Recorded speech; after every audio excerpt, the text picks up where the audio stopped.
Over the last few weeks, we've all been witness to videos and images of our brothers and sisters and our mothers and fathers on the streets of Delhi in the Morcha. Whether it's running through barricades, fighting tear gas, or standing shati dake in front of water cannons, we've been inspired. For me personally, the thing that inspires me the most is the 80-year-old Babbe and Bibiyan sitting on the streets who should be at home sitting on a manja, playing with their kids, being teased and fed and hugged and kissed until their last breath. But we see them in the backs of trucks, giving us honsla, their wrinkled old faces alive with youth, their words unwavering, not shaking. And I think about the last time that they said goodbye to their daughters and sons and grandchildren, and I wonder, what must it have been like when they said that last fateh? When we hear them speak, we all gain confidence. So I'm going to ask one more time. These videos get to them. So ਅਸੀਂ ਫਤਿਹ ਬੁਲਾਉਣੀ ਆ, ਉਹਨਾਂ ਨੂੰ ਹੌਸਲਾ ਦੇਣਾ, ਇੱਕ ਵਾਰੀ ਫੇਰ ਫਤਿਹ ਬੁਲਾਉਣੀ ਆ, ਗੱਜ ਵੱਜ ਕੇ ਆਖੋ ਜੀ ਵਾਹਿਗੁਰੂ ਜੀ ਕਾ ਖਾਲਸਾ ਵਾਹਿਗੁਰੂ ਜੀ ਕੀ ਫਤਿਹ. I want to thank the organizers today for giving me the opportunity to talk. I want to thank all of you that have come out here to hear people like me share their feelings. One of the hardest things when it comes to giving a speech is, one, you want to get your point across, but two, you have an audience that you want to relate to, that you want something that you say to resonate with.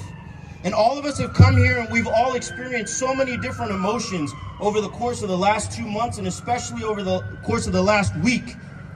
So some of you are mad, some of you are proud, some of you are sad, and if we're honest with ourselves, there's been a little bit of doubt and despair that started to set its roots in our system. And that's a hard thing to say as a Sikh, but one thing that we have to remember is that there's no such thing as bravery if there's not a situation that causes fear first. So doubt may have seeped into our minds, into what we've watched on Facebook or people's posts. But that's when Chardi Kala blossoms the most. So I would ask that when you listen to everybody speak here today, that your heart and mind, the place that you start from is a place of Chardi Kala, because that's where we must be.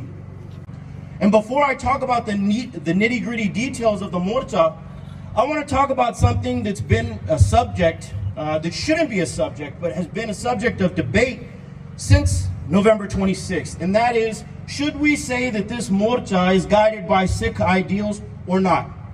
And the argument that so many people make is, Neji Eddanako, that becomes exclusive. Don't say it's guided by Sikh values, because then other people, Hindus, Muslims, Jains, people from other states, they won't pay attention. They'll say, Eta Sikhanda Maslaya. And I couldn't disagree with that more, because every Sikh, when they start his or her ardas, starts with Ek Onkar, the ultimate statement that everybody is one, that everything is one, that there's one Akal Purkh, and we all fall under that Akal Purkh. We're all part of that Akal Purkh. And then we go from there and we list every single Guru Sahiban, and we end with Guru Granth Sahib. Guru Granth Sahib contains Bani from people from the Hindu faith, from people from the Muslim faith, people that others would call scheduled caste or low caste. We don't believe that. So it goes on from there to Panj Pyare, Char Sahibzade, Chali Mukhte, Hattiyan Jappiyan Tappiyan, Jinna Naam Jappiya, Vand ke Shakya, Deg Chalai, Teg Vai. It never says Pe Deg Sikhan Vaste Chalaiya, Jab Teg Vahi Sikhan Vaste. We start with Ek Onkar and then list everything that we've done as a pant to maintain that goal. And at the very end of that same ardas, we have a call to action. Every prayer that starts with Ek Onkar ends with a call to action, and that call to action is Nanak Naam Chardi Kala Tere Pane Sarawat Da Pala.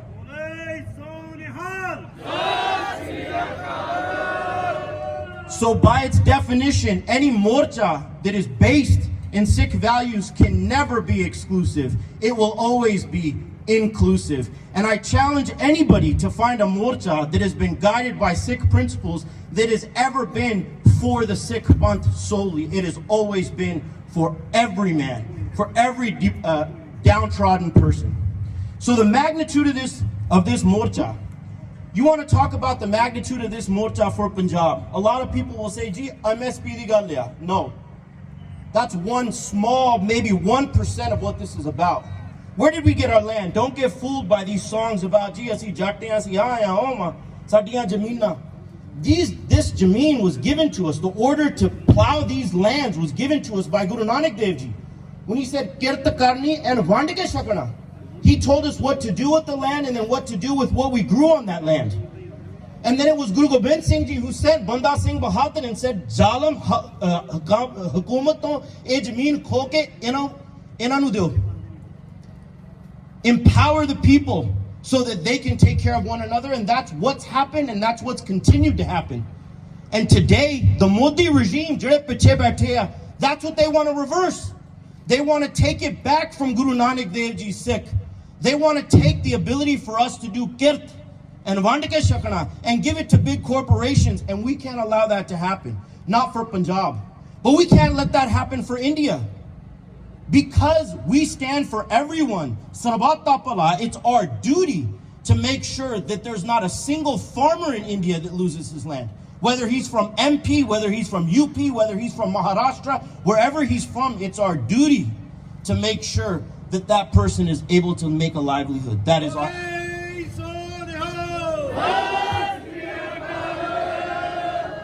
And I think we're fortunate that in today's day and age, it's not just in India that these major corporations are attempting land grabs and taking huge portions of the market away from the common man. It's happening all over the world. It's happening in the United States. It's happening in India. So this morcha, people look at the farmers and they say, siddhe saadhe hone hain. But they're at the forefront of a worldwide revolution. And you think, what can we do here? As Just Godden said, we're sitting here, we're frustrated. But remember one thing, India's independence, it wasn't won simply on India's soul. Just across that bridge that we marched across a month ago in Emeryville, where the Gadri Bape, they started a newspaper to get out the voice of freedom. Shaheed Udham Singh, he came through California. You may not know that, but know your history. He was here. Gadri Bape were here. Every movement that's been part of Sikh America and the outside has been a part of it. So this movement is absolutely important. We are their voice. If you've been posting on social media and the thought hasn't crossed your mind over the last couple of weeks, if I post this, you haven't been posting hard enough. Because that media today, I think the boy's name is Mandeep Punia from Caravan India News. He was kidnapped. He was kidnapped simply because he wanted to tell the truth. So if there's one thing that I can say when we leave here today is, as tough as the winter nights in Delhi have been, as much as it's hard to see that there have been these farmers in front of us who have passed away, the morcha starts now. Things are getting tough, and this is when the real work starts. This isn't a time to lose your focus. I've heard too many debates online about a 3-hour period of the morcha. Should we have gone to Lal Killa? Should we have stayed on the route? Should we have put up a Nishan Sahib on top of Lal Killa? I want to touch on that real quickly. First of all, the Nishan Sahib is all-inclusive. The people that comment on that, they say, well, gee, tusi je Lal Killa gaye hain, it's a challenge to India's sovereignty. Was it not a challenge to India's sovereignty when Modi auctioned it off to private corporations? Udon nahi thwanu yaad aaya that it's a beacon of your sovereignty? And if it's your show of power, why is it then that the poor, the hungry, the impoverished in that city go down the street to Sisganj Sahib when they're hungry? Why is it that women feel safe at Sisganj Sahib but not outside of Lal Killa, if that's your beacon of sovereignty? And then they say, gee, Nishan Sahib is not inclusive and that people may be offended. And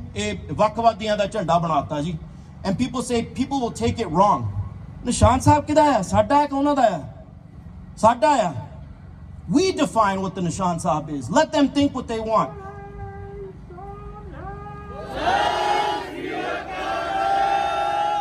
ਜਦੋਂ ਬੋਰਡਰਾਂ ਤੇ ਸਿੰਘ ਲੜਦੇ ਆ ਨਿਸ਼ਾਨ ਸਾਹਿਬ ਜਾਂਦਾ, ਜਦੋਂ ਹੜ੍ਹ ਹੁੰਦਾ, ਜਦੋਂ ਤੂਫਾਨ ਹੁੰਦਾ, ਨਿਸ਼ਾਨ ਸਾਹਿਬ ਜਾਂਦਾ, ਉਦੋਂ ਨਹੀਂ ਕਿਸੇ ਨੇ ਕੁਝ ਕਿਹਾ. Why wasn't it a problem then? When Modi held the Nishan Sahib, when he wanted votes, why wasn't he called a Khalistani? So remember, we don't need to apologize to anybody. If there's apologies that need to go around, it's not for the 3 hours at the Lal Killa.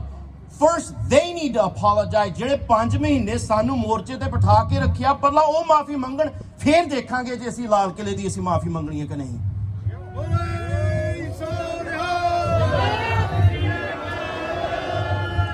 So in closing, I have a binti as your older brother, as your son, whatever position I may hold in your eyes, I have a binti, and that is this. Assi chardi kala rakhni hai, and we need to refocus. If you've asked one of your friends, hey, Deep Sidhu kithe firda hoga? You need to be ashamed of yourself, because the question you should ask is, Ranjit Singh Name Shehar wala, jide case khulle sige pant khich ke onu udi lash nu near lash, he may be dead, we don't know, his lifeless body was thrown in the back of the police car. What we should be asking is, Ranjit Singh Nama Shehar wala kithe hoga? Oh jinda ya? Udi maa nu assi dasna. Forget about the politicians. If you're in the reality TV version of the morcha, you need to refocus. Look at these faces behind you. Everybody has a favorite picture from this morcha. Look into the eyes of that Bibi. Look into the eyes of that Baba. Look into the eyes of Jaggi Singh from Pandera Pranala, who was beat about the head, holding his pug. Cops all around him like jackals. Oh, Sher Pher bhi gal dasi. They asked him, Singh Kadda.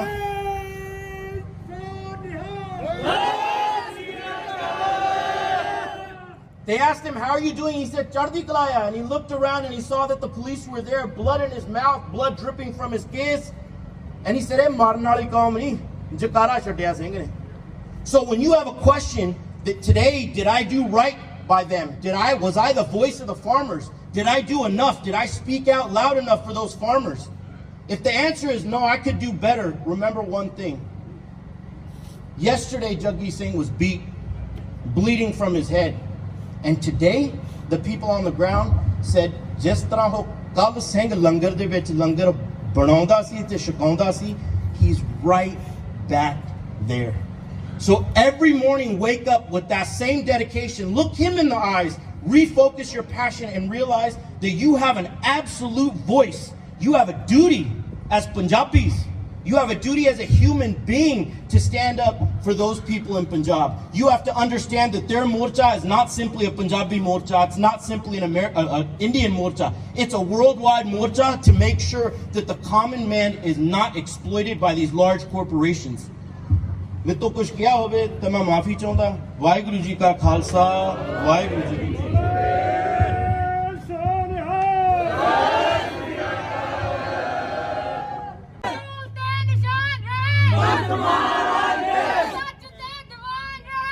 महाराज के राज करेगा, राज करेगा, राज